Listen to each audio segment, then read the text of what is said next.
kami kehabisan kata-kata Tuhan, kalau kami melihat, kami menyaksikan bagaimana karya-Mu, bagaimana perbuatan-Mu, bagaimana maksud-Mu, rancangan-Mu untuk setiap kehidupan kami.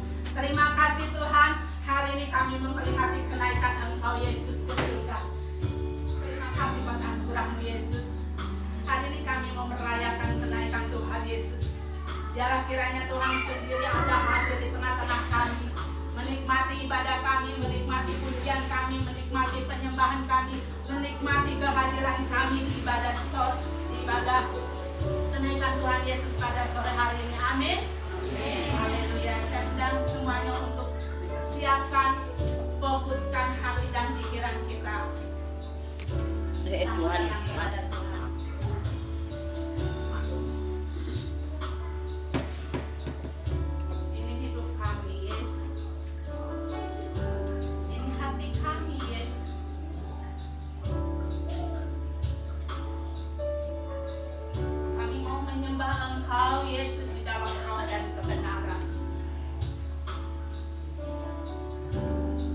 Memuji meninggikan Engkau Yesus di dalam roh dan kebenaran, karena kebenaran itu yang telah menyelamatkan kami, kebenaran itu yang telah memimpin menuntun kehidupan kami, kebenaran itu yang telah memberkati kami, kebenaran itu yang telah menganugerahkan kami tempat di surga di mana Tuhan sendiri ada di tempat. Terima kasih Yesus. Terima kasih Yesus. Terima kasih buat anugerah yang besar yang Kau limpahkan bagi kami Yesus. Terima kasih, terima kasih, terima kasih, terima kasih Yesus.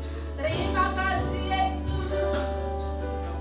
Terima kasih. Terima kasih. Terima kasih.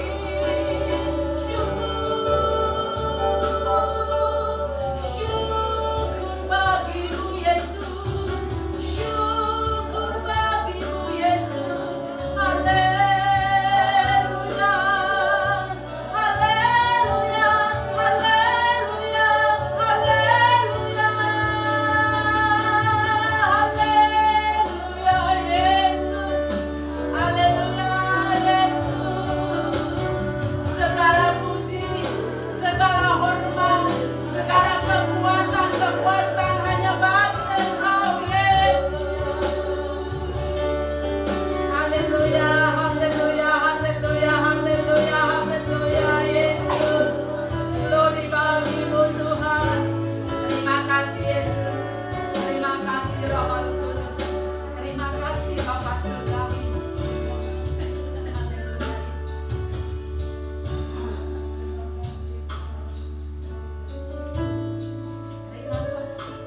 terjadi dalam kehidupan kami Tuhan atas izin Tuhan.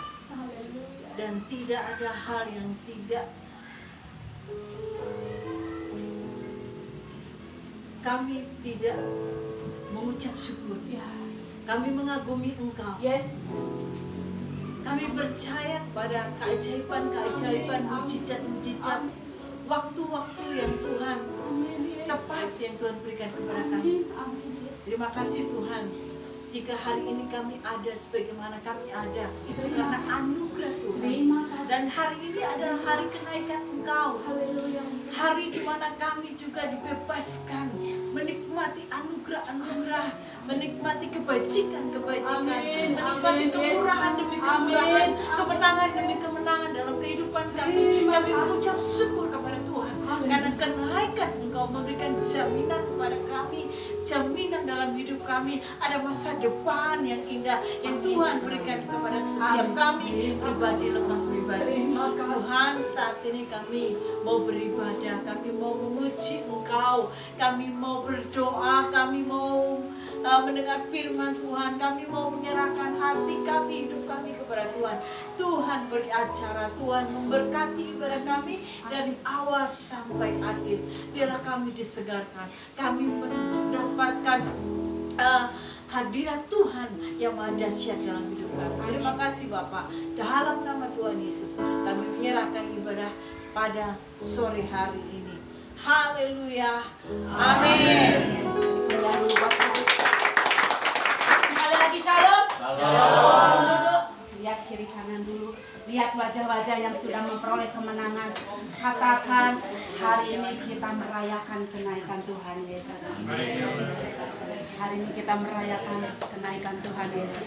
Silakan kamu duduk dulu. Kita mau memuji Tuhan. Kamu datang kepada Tuhan sore ini dengan pujian, dengan ucapan syukur. Haleluya Yesus.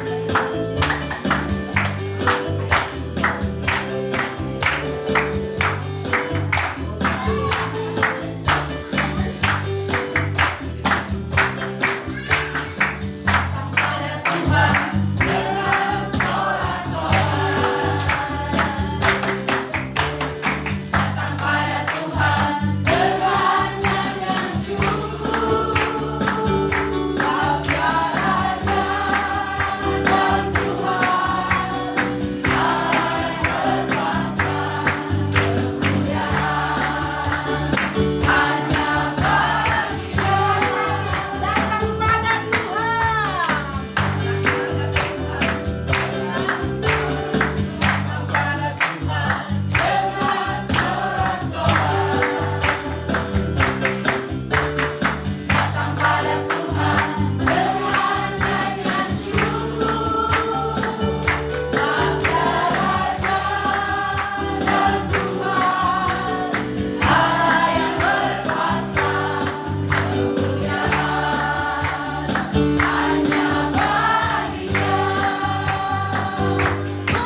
Terima kasih Yesus. Terima kasih. Kami siap dan yang mendengar firman Tuhan. Berbicaralah, hamba mendengar Tuhan. Berbicara bagi setiap kami. Tuhan membuka selubung dan mata kami, sehingga kami boleh mengerti, memahami, mengenali setiap firman Tuhan. Berfirmanlah, kami siap untuk mendengarnya Tuhan Yesus. Urapi hamba-hamba, urapi setiap kami Yesus. Terima kasih Yesus. Terima kasih Yesus. Ku menyembah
Tuhan di surga, itu menjadi satu tanda bagi kami semuanya ya Tuhan, bahwa Engkau adalah Allah yang pemenang. Amin. Kalau Engkau menang, kami pun turut dalam kemenangan Engkau Tuhan. Jadi apa yang harus kami takuti? Jadi apa yang harus kami khawatirkan? Kalau Engkau ada bersama-sama kami dan Engkau menang, dan kami bersama-sama dalam merayakan kemenangan Engkau. Kenaikan-Mu sungguh menggugahkan kami semuanya untuk kami terus-menerus bergantung sepenuhnya kepada Tuhan. Amin. Tuhan, sebentar kami akan mendengarkan firman-Mu. Berbicaralah Engkau di tengah kami. Dalam nama Tuhan Yesus Kristus kami berdoa. Haleluya. Amin. Ya, salam berkati yang kasih dalam Tuhan. Kita akan membuka di dalam Kisah Rasul pasal yang pertama. Mulai ayat yang Kisah Rasul pasal yang pertama. Mulai ayat yang ke-9 sampai ayat yang ke-12. Hari ini saya akan bicara tentang Bukit Zaitun dan kenaikan Yesus. Kisah Rasul pasal yang pertama ayat yang ke-9 sampai 12. Saya akan membacakan buat Bapak Ibu semuanya. Sesudah ia mengatakan demikian, terangkatlah ia disaksikan oleh mereka dan awan menutupnya dari pandangan mereka. Ketika mereka sedang menatap ke langit, waktu ia naik itu, tiba-tiba berdirilah dua orang yang berpakaian putih dekat mereka dan berkata kepada mereka, "Hai orang-orang Galilea, mengapakah kamu berdiri melihat ke langit? Yesus ini yang terangkat ke surga meninggalkanmu, akan datang kembali dengan cara yang sama seperti kamu melihat dia naik ke surga." Maka kembalilah rasul-rasul itu ke Yerusalem dari bukit yang disebut Bukit Zaitun, yaitu yang hanya seperjalanan Sabat jauhnya dari Yerusalem. Amin. Berbahagialah kita yang membaca kebenaran firman Tuhan, menyimpan, melakukannya, karena firman Tuhan itu akan menjadi berkat bagi kita. Bapak Ibu yang kekasih di dalam Tuhan, kalau kita membaca kebenaran firman Tuhan, ada banyak hal-hal yang kadangkala itu tersembunyi, tetapi sebenarnya itu menyimpan kebenaran-kebenaran yang hebat, luar biasa. Apalagi kalau kita bicara tentang orang Israel. Orang Israel itu kuat dengan bahasa lambang. Orang Israel itu kuat dengan simbol-simbol luar biasa. Maka tidak heran kalau kemudian bukan hanya orang Israel, itu diteruskan dengan gereja-gereja ortodoks timur, kemudian juga gereja-gereja ortodoks barat. Gereja ortodoks barat, kemudian gereja ortodoks timur, mereka menggunakan bahasa simbol, bahasa lambang itu begitu kuat. Misalnya kalau mereka melakukan ibadah mereka akan menggunakan misalnya seperti wewangian. Itu adalah dupa, itu ada kemenyan. Semua itu bicara tentang hal-hal yang luar biasa. Jadi ketika dupa itu dinaikkan sekeliling dan bau itu semerbak wangi luar biasa, maka di sana ada satu pesan yang paling penting, yaitu bahwa kehadiran Tuhan itu membawa keindahan, wewangian yang luar biasa yang mengiri setiap langkah kita semuanya. Dan bukan hanya pesannya sifatnya itu vertikal, tapi juga pesan horizontal. Bagaimana seseorang kalau mereka menghadap kepada Tuhan, mereka harus membawa wewangian. Mereka harus mempersembahkan sesuatu yang indah, yang wangi. Karena itu yang disuka oleh Tuhan. Jadi kalau kita bicara tentang bahasa simbol, itu sangat-sangat kuat sekali bagi bangsa Israel. Termasuk Yesus itu sendiri. Ada satu pertanyaan yang unik adalah begini. Mengapa Yesus memerintahkan para murid untuk mereka akan bersama-sama melihat kenaikan dia di sebuah bukit yang namanya Bukit Zaitun? Itu bukan sebuah kebetulan. Itu merupakan sesuatu yang sudah disengaja. Itu merupakan sesuatu yang diagendakan. Ada pesan teologis, ada pesan sosial, juga ada pesan politis sebenarnya di sana. Ada pesan religi di sana tentang Bukit Zaitun dihubungkan dengan kenaikan Yesus. Nah, kalau kita melihat itu semuanya, Bapak Ibu yang kasih dalam Tuhan, itu menjadi sesuatu yang sangat indah. Saya ingin bagikan sebuah kebenaran firman Tuhan antara Bukit Zaitun dengan kenaikan Yesus. Saya tidak akan lama-lama supaya kita semuanya bisa menikmati kebenaran firman Tuhan. Yang pertama, Bapak Ibu, apa relevansinya antara Bukit Zaitun itu kemudian dengan kenaikan Yesus? Yang pertama, Bukit Zaitun dan relevansi dengan kenaikan Yesus itu bicara tentang membangun sebuah kehidupan intim dengan Tuhan. Itu merupakan satu kontemplasi, itu merupakan satu devotion, itu merupakan satu hubungan intim kita dengan Tuhan.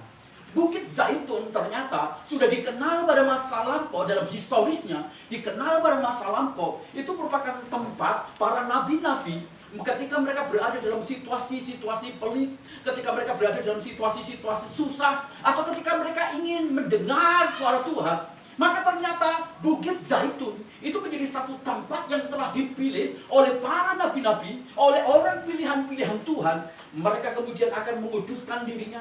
Mereka datang di Bukit Zaitun itu, dan mereka kemudian mulai menghadapkan dirinya, hati, pikiran di hadapan Tuhan. Jadi Bukit Zaitun ternyata itu merupakan satu tempat yang dipilih oleh Tuhan untuk mengatakan kedekatan antara manusia dengan Tuhan, kedekatan Tuhan dengan kita, keintiman Tuhan dengan kita. Jadi pada waktu kita bicara tentang kenaikan Yesus, dihubungkan kemudian dengan Bukit Zaitun, ada pesan teologis, ada pesan iman. Tuhan berkata kepada kita semuanya, aku tahu engkau sedang gelisah, aku tahu secara psikologis engkau sedang takut. Aku tahu engkau seperti anak yatim piatu. Engkau seperti merasa ditinggalkan. Tapi satu kebenaran firman Tuhan, Tuhan ini berkata kepada kita semuanya, sekali-kali aku tidak pernah meninggalkan engkau. Sekali-kali aku tidak pernah menjauhkan diriku dari engkau. Sekali-kali aku tidak pernah tidak dekat di sisimu. Yesus ingin mengatakan pesan teologis. Yesus juga ingin mengatakan pesan sosial. Betapa sangat dekatnya aku dengan engkau. Pada waktu aku naik ke surga, Yesus ingin menguatkan lagi sebuah histori pesan penting tentang iman, religi, sosial. Dulu para nabi-nabi, mereka mencari Tuhan di Bukit Zaitun. Dulu para nabi ingin mendapatkan kuasa otoritas. Mereka di Bukit Zaitun bertemu Tuhan, mencari Tuhan. Seperti itulah Yesus ingin berkata, hari ini aku naik ke surga. Tetapi ini bukan bicara tentang keterpisahan, tapi ini bicara tentang kedekatan. Ini bicara tentang betapa aku sangat dekat, bahkan lebih dekat dari nafasmu. Kok bisa? Waktu Yesus naik ke surga, dalam kacamata pikiran kita, logika kita berkata ini jauh. Tapi Yesus berkata, tidak. Kalau aku masih ada di bumi ini, maka tidak mungkin aku bisa menyertai banyak orang. Kalau aku masih dalam bentuk manusia jasmani ini, tidak mungkin aku bisa menjangkau seluruh makhluk yang akan di bumi ini. Maka aku perlu naik ke surga. Dan aku perlu kemudian menghadirkan satu pribadi, yaitu Allah Roh Kudus, yang melintasi batas materi, yang melintasi batas geografi, yang melintasi batas-batas jarak, yang melintasi batas-batas apapun juga. Jadi aku pergi bukan untuk menjauh. Jadi aku pergi bukan untuk meninggalkan kamu. Justru aku sedang mengagendakan satu kebenaran yang khusus, yaitu aku bersama dengan engkau, aku dekat dengan engkau, aku jadi satu dengan engkau. Maka turunlah Roh Kudus. Dan ketika turun Roh Kudus itu bukan di luar kita. Roh Kudus ada di dalam hidup kita semua. Amin. Jadi itulah sebabnya, maka antara Bukit Zaitun kemudian dengan Yesus yang naik ke surga, itu menjadi satu pesan penting bagi kita semuanya. Yesus ingin berkata kepada kita semuanya, aku sangat dekat dengan engkau. Aku ada di sisimu. Aku sangat-sangat ingin bersama-sama dengan engkau.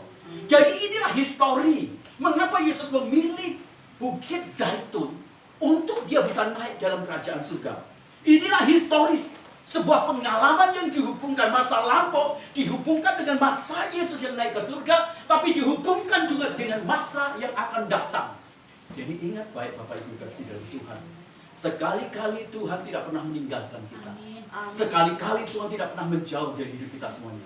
Sekali-kali Tuhan tidak pernah sedikit pun menjadikan kita anak yatim piatu. Sekalipun kondisi mungkin kita sedang menghadapi masalah berat apapun juga, pesan teologis, pesan sosial, pesan empiris, pengalaman baptis kita, Yesus berkata, aku sangat dekat dengan engkau. Aku sangat dekat dengan engkau. Dan pada waktu kita bisa melihat distorsi ini, maka kita akan bertakjub, oh Tuhan, engkau tuh hebat. Sampai untuk kau ingin memberikan kekuatan pesan. Itu bukan hanya bicara tentang bagaimana kemudian engkau naik. Engkau mewujud nyatakan Allah yang kuasa. Engkau melintasi batas hukum alam. Karena orang nggak mungkin bisa terbang. Sebab kalau orang bisa terbang, dia harus mengatasi hukum gravitasi bumi. Harus mengatasi hukum gravitasi bumi. Semua benda yang dilempar pasti jatuh. Tapi Yesus, dia melintasi batas gravitasi bumi. Kenapa? Sebab dia adalah Allah yang hebat, yang luar biasa. Ini bukan hanya pesan tentang itu, tentang kekuasaan dia. Tapi pesan yang paling penting adalah, aku sangat dekat dengan engkau. Aku tidak pernah tinggalkan engkau. Jadi aplikasi praktisnya itu gini Bapak Ibu. Kalau kita ada menghadapi masalah, kalau kita mungkin sedang mengalami kesulitan, kita tidak perlu bicara cari orang lain. Kita hanya bicara, Tuhan, aku susah. Kalau kita mungkin sedang mengalami kesedihan, kita bicara dengan Tuhan yang ada dalam diri kita. Tuhan, aku susah. Tuhan, aku sedih. Tuhan, aku punya pergumulan. Waktu kita mulai memahami ini, maka kita akan melihat tentang sesuatu yang besar. Nah, tapi juga Bapak Ibu, ini bagian dari suatu histori. Tapi juga ada visi. Pada waktu Yesus dia menetapkan Bukit Zaitun itu menjadi tempat untuk orang-orang atau murid-murid dia bertemu dengan dia dan melihat surga, dia naik ke surga. Ada visinya yang jelas dari Tuhan untuk umat dia. Pertama adalah Allah itu adalah roh. Jadi dia ingin berkata, aku sekarang secara jasmani, tapi sekarang aku terangkat menggunakan tubuh yang sempurna. Tapi ada satu visi, apa itu? Orang-orang tidak lagi hidup di dalam daging, tapi akan hidup di dalam roh. Orang tidak akan lagi menyembah hanya sekedar dalam daging, tetapi akan menyembah di dalam roh. Orang tidak lagi bergantung kepada materi, kepada benda atau gedung, tapi dia bergantung kepada roh Allah. Dan visi ini yang membawa kita semuanya memahami, kita sebenarnya bukan bergantung dan butuh gedung, tapi kita sepenuhnya bergantung dan butuh tentang roh Allah itu sendiri. Jadi gereja dibawa pada satu kebenaran hakiki. Jadi kalau kita menginginkan gedung, kalau kita merasa bahwa dengan gedung Tuhan hadir, maka konsep kita tentang teologi kita, konsep tentang ibadah kita, konsep tentang kedekatan kita, itu salah kaprah. Allah tidak pernah membutuhkan gedung. Allah tidak pernah membutuhkan materi. Karena Allah adalah Allah yang melintasi batas materi, batas gedung, batas zat padat, zat cair. Dia melintasi itu semuanya. Allah ingin berkata pada waktunya akan muncul penyembah-penyembah tidak lagi menyembah di Yerusalem, di bait Allah, di Gunung Gerizim. Tapi ada waktunya bahwa manusia akan menyembah Allah itu di dalam kebenaran, dalam roh. Kenapa? Sebab Allah ingin mengatakan, aku sangat dekat dengan engkau. Aku sangat-sangat dekat dengan engkau. Jadi visi ini yang ditanamkan. Nah Bapak Ibu, kita akan mulai lagi membangun KKA kita. KKA itu bicara tentang apa? Kekuatan kita adalah kita dekat dengan Allah. Kita tidak boleh jauh dari Allah. Kalau Allah ingin mendekat sama kita, maka kita harus mendekat kepada Allah. Allah itu melintasi gedung, melintasi materi. Allah itu adalah Allah yang bagaimanapun juga, dia adalah Allah yang melintasi segala sesuatu. Tapi juga uniknya gini Bapak Ibu, Allah itu menyatakan satu kebenarannya gini. Kalau dulu orang-orang Israel berkata di bait Allah lah, kemudian Allah hadir. Di bait Allah lah Allah berdiam. Tapi Tuhan berkata kepada kita semuanya, bait Allah itu bukan gedung, bait Allah itu adalah organisme, bait Allah itu adalah kamu. Jadi kalau bait Allah itu kamu, aku tinggal di dalam dirimu, aku tinggal dalam hidupmu, aku tinggal dalam tubuhmu. Itulah bait Allah. So, kita harus tahu benar ini. Kalau orang itu tahu dan sadar siapa diri dia, kalau dia tubuhnya itu adalah bait Allah, saya yakin orang itu akan takut kepada Tuhan untuk berbuat dosa, untuk melukai orang, untuk menyakiti orang, untuk berlaku curang, untuk menipu, untuk berdusta, untuk berbohong, untuk melakukan satu kejahatan. Dia nggak berani. Kenapa? Kalau Allah itu ternyata ada bersama dengan kita selalu, wah, itu tidak mungkin kita akan bisa melakukan sesuatu yang berhubungan dengan kejahatan dan dosa. Ada seorang bapak mengajak anaknya, nah, nanti malam kita keluar ya. Kemana bapak? Pokoknya nanti malam ya keluar ya. Gitu. Anak ini nggak tahu kalau bapaknya itu adalah seorang pencuri. Menghidupin keluarga, menghidupin mereka itu ternyata dengan mencuri. Dan satu waktu teman bapaknya yang biasa menemani dia itu nggak ada, lagi sakit. Jadi dia mencuri sendiri. Tapi dia ajak anaknya. Dia bilang gini sama anaknya, nak, nanti kalau ada orang, kamu langsung bersiul ya, kasih siul atau kamu teriak ada, gitu ya. Oke, oh gitu ya bapak. Nah anak ini masih polos sekali. Kemudian diajak bapaknya. Kemudian bapaknya itu ngajak dia di satu tempat atau rumah yang besar, dan bapaknya kemudian mulai mengendap-endap dan dikatakan, nah ingat, kalau kamu melihat ada gerakan atau orang yang mau datang, kamu langsung ada, gitu ya. Iya. Begitu papahnya lagi mau masuk di jendela, langsung dia ada. Papahnya langsung lari. Dia bilang, ada orang? Enggak. Dan terus Ada Tuhan yang melihat Bapak. Jadi akhirnya bapaknya langsung das. Dia bilang, oh iya, kalau Tuhan ada di dekat saya, sudah pasti kita nggak akan berani untuk menyakiti orang, berbuat curang, berbuat dosa. Sebab Tuhan itu dekat dengan kita.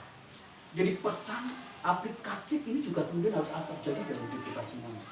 Kalau kita Bapak Ibu yang kasih dalam Tuhan menyadari bahwa Tuhan Allah kita itu adalah Tuhan yang dekat dengan kita, maka keinginan kita untuk mengasihi Tuhan, menyenangkan Tuhan, berbakti kepada Tuhan, taat kepada Dia, dan kita tidak ingin membuat Dia sakit hati, kita tidak ingin membuat Tuhan sedih, kita tidak ingin membuat Tuhan menangis, itu jauh lebih kuat. Hati-hati ya Bapak Ibu, ini konsep menjadi sesuatu yang penting bagi kita semua. Saya senang sekali dengan pemikiran teologi yang bagus yang ditulis di sini. Nah, Bapak Ibu, kemudian ada misinya Bapak Ibu. Kita lihat historisnya, kita lihat visinya, kemudian kita lihat misinya. Misinya apa? Allah ingin bekerja di dalam diri kita. Tapi juga Allah ingin bekerja lewat kita. Ingat, kalau Allah itu dekat dalam diri kita, Allah itu bekerja di dalam diri kita. Tapi Allah juga bekerja lewat dalam diri kita. Jawab bisa bayar Bapak Ibu kasih dalam Tuhan. Dalam kondisi kita sakit, dalam kondisi kita punya masalah, Allah bekerja di dalam diri kita. Tapi pada waktu kita lihat tetangga kita sakit, Tuhan bekerja lewat kita semua. Mas Yanto lihat tetangganya sakit, Tuhan bekerja lewat Mas Yanto. Datanglah tetangganya, ditumpangin tangan dalam nama Tuhan Yesus, sembuh. Itu Allah bekerja lewat kita. Tapi Allah juga bekerja dalam diri kita. Pada waktu kita sedang menghadapi masalah, Tuhan bekerja dalam diri kita. Dia kuatin kita, Dia teguhin kita, Dia beri kemenangan kepada kita semua. Waktu kita sakit, Tuhan juga menyembuhkan diri kita. Amin. Jadi itu keren sekali.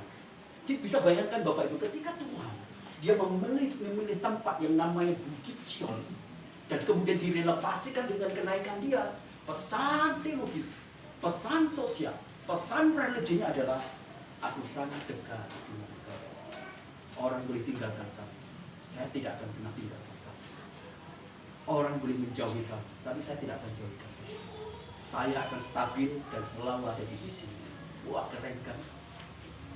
Anak-anak cewek, kalau ada laki-laki pas lagi pacaran dengan aku akan setia sampai mati. Itu biasanya lebih banyak kembalnya. Tapi saya ingin mengatakan suatu kebenaran bahwa Allah kita adalah Allah yang hebat luar biasa. Bapak Ibu, nah Bukit Zaitun itu merupakan suatu tempat ziarah. Jadi orang-orang sekarang itu ya, Bukit Zaitun itu merupakan tempat ziarah. Jadi orang-orang kalau pergi ke Israel, salah satunya mereka akan pergi ke Bukit Zaitun. Mereka ziarah. Nah kalau di ziarah itu sebenarnya bukan hanya berdoa, tapi mereka juga menitik napak tilas. Jadi di tempat Bukit Zaitun itu mereka kontemplasi. Mereka sedang merenungkan diri dia, mengosongkan hati pikiran. Mereka sedang ingin diisi oleh Tuhan. Jadi Bapak, waktu kita bicara tentang Yesus yang naik ke surga, Dia sedang bicara kepada kita sendiri. Aku tidak pergi jauh, enggak. Aku tidak tinggalkan kamu, tidak.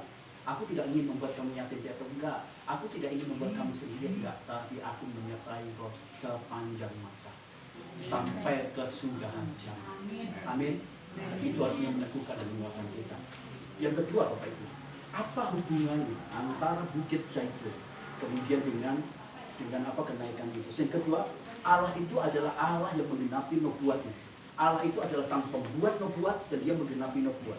Bapak Ibu yang kasih dalam Tuhan, ternyata jadi ini, kalau para nabi-nabi itu sudah berdoa di sana dan mereka ketemu Allah, maka Allah kemudian memberikan perkataan firman-Nya lewat para nabi itu. Jadi para nabi-nabi ternyata mereka lebih banyak bernubuat. Itu di mana? Di Bukit Zaitun.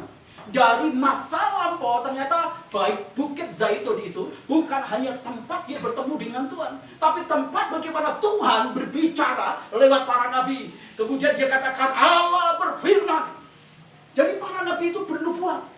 Dan setiap nubuatan yang datang dari Bukit Zaitun itu juga akan digenapi. Allah itu adalah Allah yang bernubuat. Artinya Allah itu merancang Kehidupan kita semuanya. Nubuat itu bagi bangsa-bangsa yang tidak percaya itu berupa hukuman. Tapi nubuat kepada bangsa Israel, kepada kita semuanya bisa hukuman. Tapi di sana selalu ada namanya pemulihan, selalu ada kebangkitan, selalu ada sesuatu yang bagus, yang indah Tuhan nyatakan dalam nubuat itu. Kerennya adalah gini Bapak Ibu. Kalau Allah bernubuat, maka dia pasti genapi. Kalau Allah bicara, dia pasti akan genapi. Kalau Allah berjanji, pasti dia akan betul-betul bayar setiap janji-janjinya. Jadi ketika kita bicara tentang Bukit Zaitun, kemudian kenaikan Yesus, maka implikasi praktisnya Tuhan berkata demikian. Kamu tidak hidup di bawah bayang-bayang situasi. Kamu tidak hidup di bawah kesulitan. Kamu tidak hidup di bawah pancaroba transisi atau kondisi dunia yang makin hari makin menggeligar. Saya agak kaget hari ini. Karena NATO dengan seluruh sekutunya, ya hari ini mereka udah taken kontrak, mereka akan bersama-sama nyerang Rusia. Kita nggak bisa bayangkan Bapak Ibu. Eropa kemudian nyerang Rusia. Timur Tengah perang, India perang. Waktu ini adalah waktu di mana firman akan digenapi. Bangsa akan berlawan bangsa, suku akan melawan suku. Nubuat itu, dan nubuat itu harus digenapi. Jadi kalau Tuhan berbicara, dia pasti akan genapi. Dan terus bagaimana dengan kita semuanya? Di tengah-tengah nubuatannya berhubungan dengan sesuatu yang buruk. Di sana juga ada nubuatan tentang anak Tuhan. Kamu akan seperti ayam dan aku seperti induk ayam. Aku yang akan melindungi dalam kepak sayap. Dan itu kerennya Tuhan. Jadi dunia boleh bergolak, dunia boleh bergoncang, tapi nubuat memang harus digenapi. Dalam nubuat bukan hanya bicara tentang hukuman. Dalam nubuat bukan hanya bicara apa yang akan terjadi nanti. Tapi dalam nubuat juga bicara tentang apa yang akan dilakukan Tuhan pada umatnya di tengah situasi sulit. Di tengah situasi yang sangat terpuruk. Di tengah situasi dunia yang bergoncang. Tuhan akan menggenapi. Salah satu cara Tuhan untuk dia menolong umat manusia yang sedang nanti dalam masa-masa sulit adalah masa-masa di mana kemudian akan ada pengangkatan. Itu nubuat akan terjadi. Tapi tidak semua orang terangkat. Tapi kalau orang yang terangkat, dia akan bebas dari setiap pergumulan, dari setiap aniaya, penderitaan yang tidak pernah ada selama dunia dijadikan. Bagaimana dengan kita yang terangkat? Wah, enak. Tapi nubuat itu akan digenapi. Nah, sementara ini nubuat makin dekat, maka seharusnya kita makin devotion, dekat dengan Tuhan, kontemplasi dengan Tuhan, mencari kehendak Dia. Jangan pikirkan lagi sesuatu yang buruk. Jangan membiarkan diri kita dilukai oleh orang lain. Mikirin orang yang melukai kita. Jangan. Lepaskan, bebaskan. Supaya kita bisa menikmati kebaikan dan anugerah Tuhan. Nah, jadi Bapak Ibu, di historisnya itu begitu. Kalau kita melihat nanti di kitab Zakaria, di Mika, ya kan? Itu betul-betul di sana kita bisa lihat bagaimana para nabi itu mereka bernubuat di tempat Bukit Zaitun. Di Zakaria juga dikatakan. Nah, visionnya ada apa ya Bapak Ibu? Visionnya adalah umat Allah itu akan seperti nubuat Joel. Umat Allah dari taruna itu mereka akan menjadi pelihat, mereka bernubuat berupa sorok. Dari taruna tua sampai bapak-bapak mereka akan melakukan tanda-tanda mujizat yang luar biasa. Umat Allah dan gereja itu berkemenangan sebab dia berdiri atas nubuat. Kalau dia berdiri atas nubuat, dia berdiri di backup dengan penggenapan dari Allah. Dan setiap janji nubuat itu selalu akan digenapi, cocok detail-detailnya sekecil apapun. Seperti firman-Nya berkata, 1 titik iota pun tidak ada yang tidak akan digenapi, semuanya digenapi. Cuman 1 titik iota. Mungkin kita nggak berarti apa itu titik. Titik itu aja Tuhan katakan 1 titik saja itu aku akan genapi. Bagaimana dengan hidup kita? 1 titik pun dalam hidup kita yang paling kecil Tuhan katakan, aku udah berkata tentang hidupmu secara personal, secara keluarga, aku akan genapi itu semua. Keren kan? Kalau kita bisa melihat ternyata relevansi antara Bukit Zaitun itu kemudian dengan kenaikan Yesus, kita bisa damai. Ya, saya punya Tuhan yang bernubuat. Ya, saya punya Tuhan yang betul-betul akan menggenapi janjinya. Dan misinya ada apa Bapak Ibu? Misinya adalah hidup kita itu menjadi berkat. Hidup kita bermanfaat. Kenapa? Karena kita ini adalah orang yang berkemenangan, diberkati Tuhan luar biasa. Kita itu menjadi berkat. Gereja menjadi sumber solusi. Gereja itu menjadi perpanjangan tanah, di mana kita terus jadi berkat, menjadi berkat, jadi berkat. Ingat Dorcas, dia menghabiskan waktunya untuk memberkati. Jadi ada begitu banyak hal yang dahsyat yang luar biasa. Orang lumpuh disembuhkan. Semua kisah-kisah tentang Allah yang bernubuat bahwa nanti umatnya itu akan memiliki kuasa, itu digenapi. Jadi jangan takut. Yang terakhir Bapak Ibu, apa hubungannya antara Bukit Zaitun dan kenaikan Yesus? Yang terakhir adalah itu bicara tentang pengurapan yang tanpa batas. Bapak Ibu yang kekasih dalam Tuhan, Bukit Zaitun itu merupakan satu tempat bukit, ya. Itu bahasa Ibrani adalah Zaitin, ya, sebuah tempat ya di sebelah timur. Jadi Bukit Zaitun itu berhadapan dengan Yerusalem dan betul-betul berhadapan dengan tempat yang disebut dengan Bait Allah.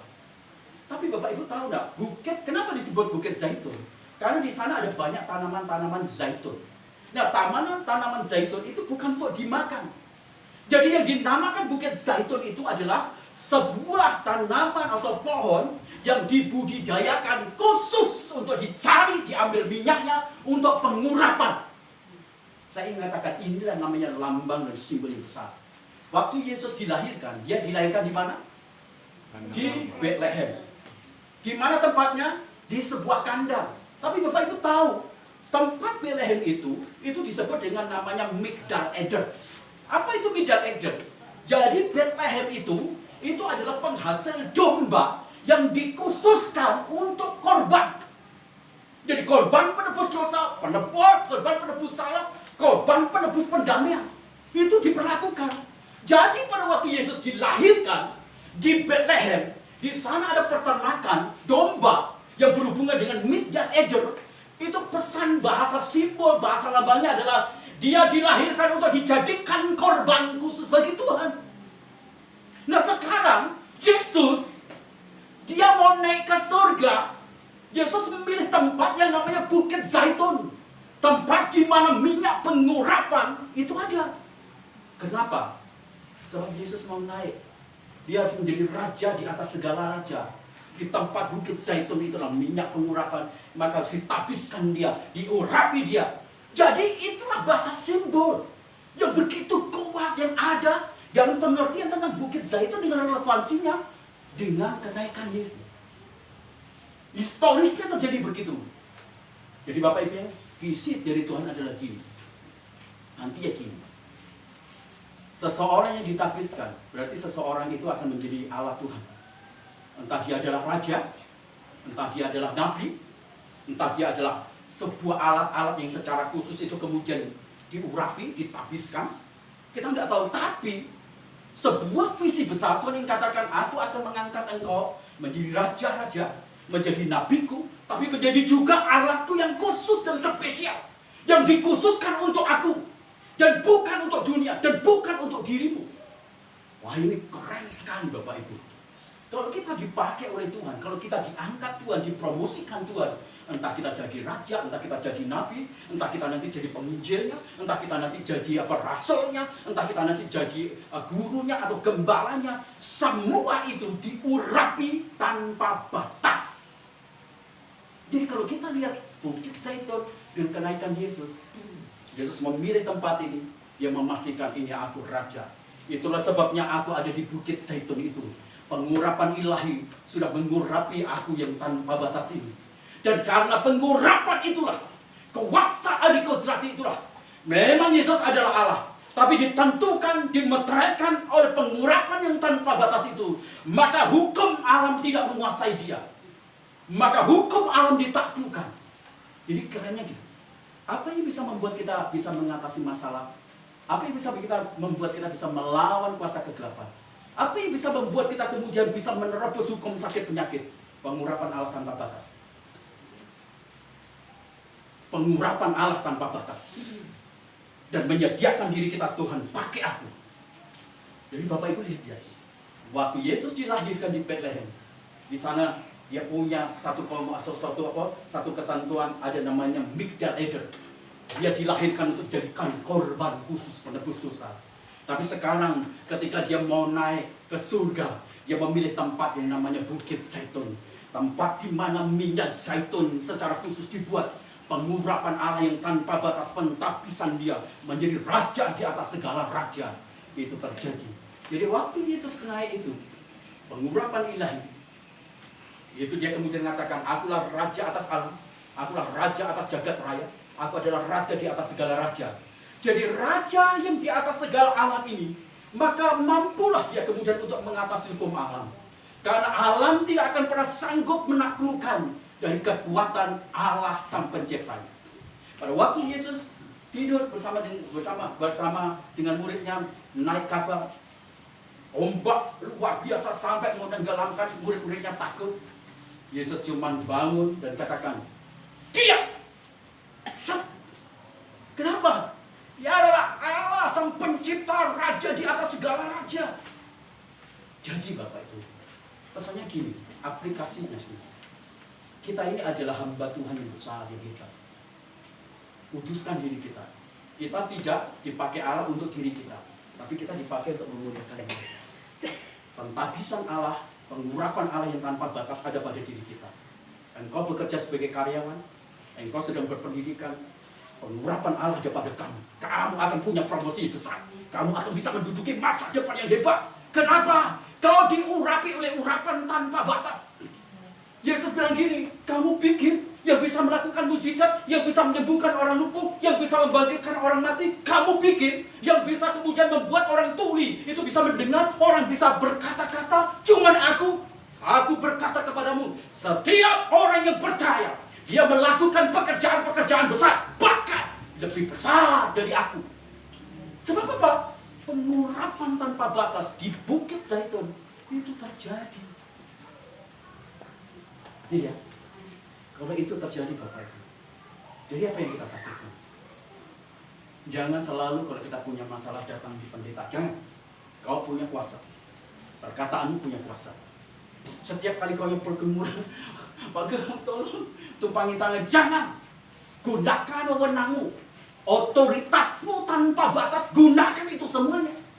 Jadi visi dari distorsi ini, waktu Yesus terangkat naik ke surga, dia diurapi, visi yang Tuhan taruh kepada jemaat itu adalah jemaat itu memiliki otoritas. Jemaat itu memiliki kekuatan wewenang. Mampu menaklukkan segala apapun juga. Mampu mengadakan segala sesuatu. Jadi Bapak Ibu, dunia kita ini sedang menunggu Bapak Ibu semua. Kita semuanya adalah orang-orang yang diurapi tanpa batas. Pulang dari tempat itu perkatakan kepada tubuhmu.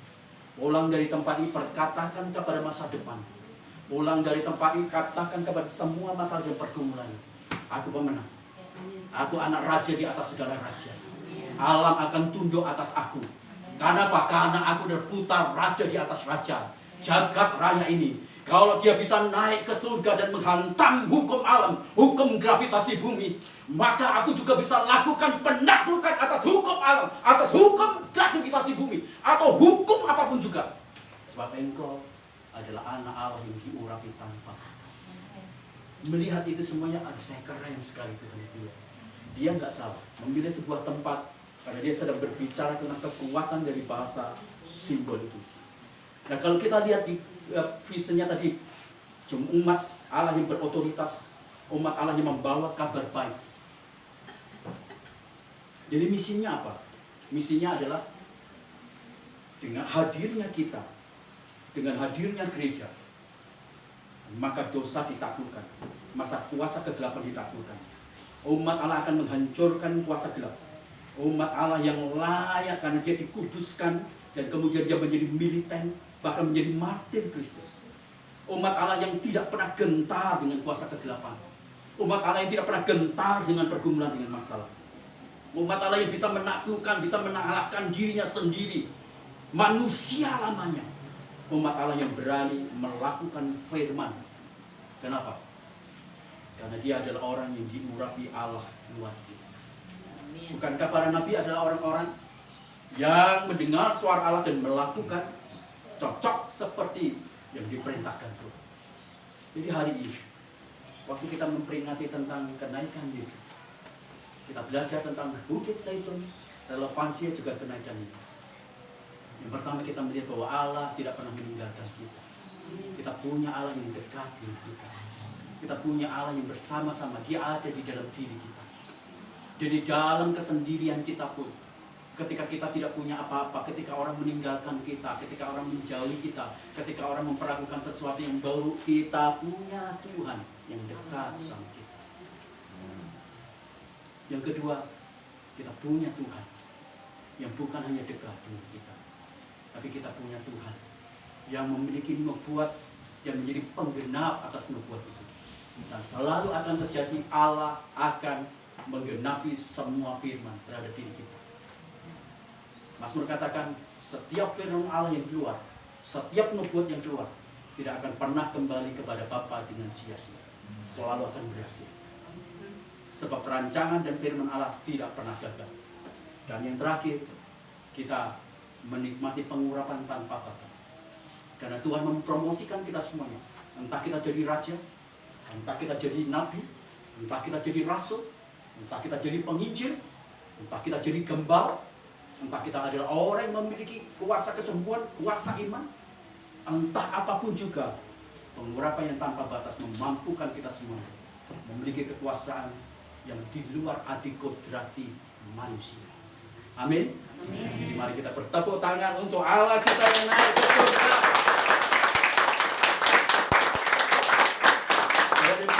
Di zona gadal di Jordan di kaksa lebenere sepenera baik.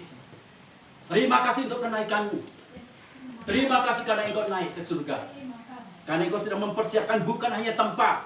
Karena engkau bukan hanya mempersiapkan sesuatu yang berkaitan jasmani, tapi ada hal yang luar biasa engkau persiapkan pada kami semuanya.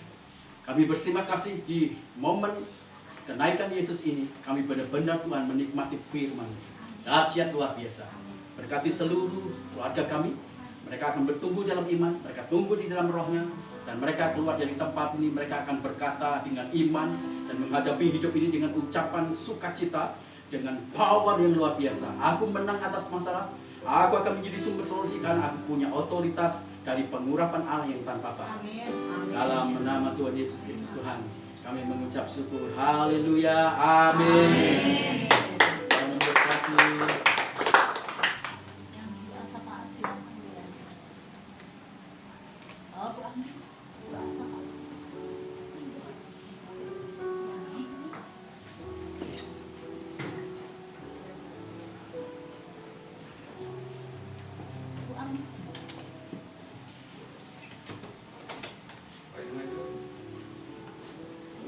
Sambil menunggu Bu Anggi, kita mau memberikan persembahan dulu ya. Persilakan. Boleh dipersiapkan persembahan. Kita naikkan satu pujian datang pada Tuhan. Kita tolong tanya. Dan Ibu Anggi ya, siap ya.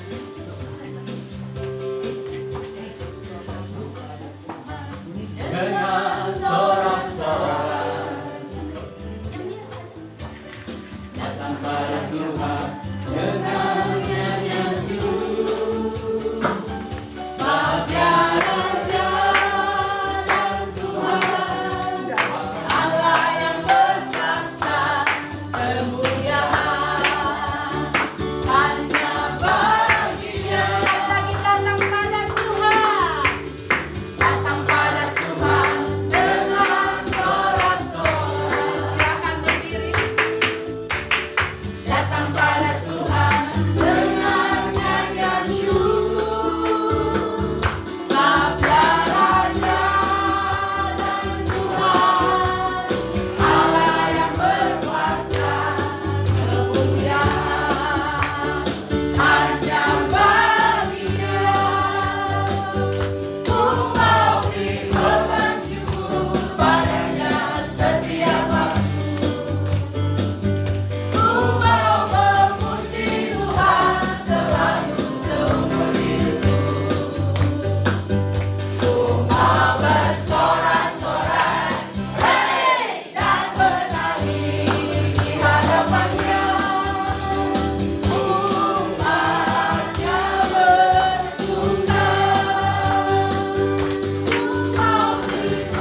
Mari kita bersatu dalam doa.